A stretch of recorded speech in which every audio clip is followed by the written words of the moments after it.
সুপ্রিয় শ্রোতাবৃন্দ, আসসালামু আলাইকুম রহমতুল্লাহি ওয়া বারাকাতুহু। আশা করি যে যেখানে আছেন ভালো আছেন।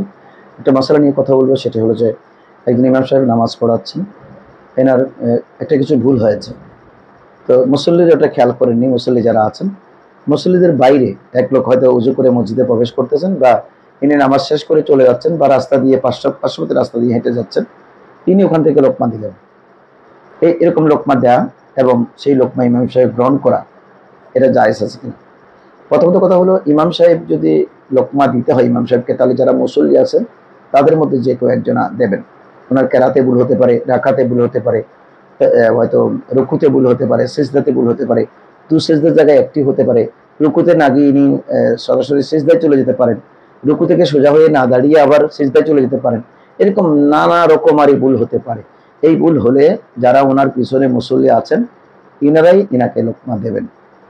বাইরের কোন লোক লোকমা দিলে, বাইরের যিনি লোকমা দিয়েছেন উনি গুনাহগার হবেন। কেন?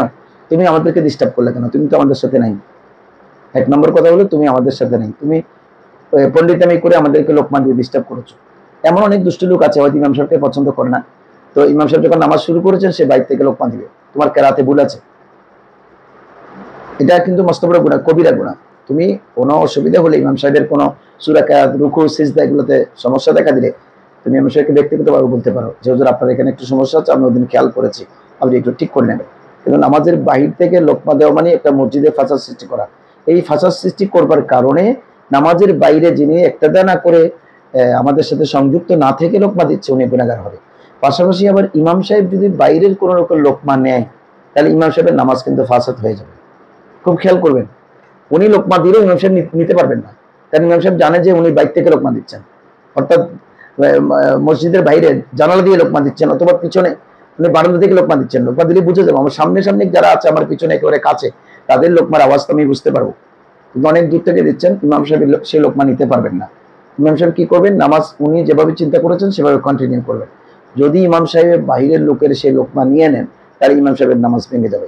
ইমাম সাহেবের নামাজ ভাঙার সাথে কিন্তু মুক্তদের নামাজও ভেঙে যাবে। এটা কিন্তু আমাদেরকে খেয়াল করতে হবে। নামাজের বাইরের কোনো লোকের লোকমা গ্রহণযোগ্য হবে না। আর যিনি ইচ্ছাকৃতভাবে লোকমা দেবেন, উনি কবিরা গুনাহগার হবে। ইমাম সাহেব নিলে ইমাম সাহেবের নামাজ ভেঙে যাবে, ইনি আবার নামাজ দৌড়াইয়া পড়তে হবে। ধন্যবাদ সকলকে। আসসালামু আলাইকুম।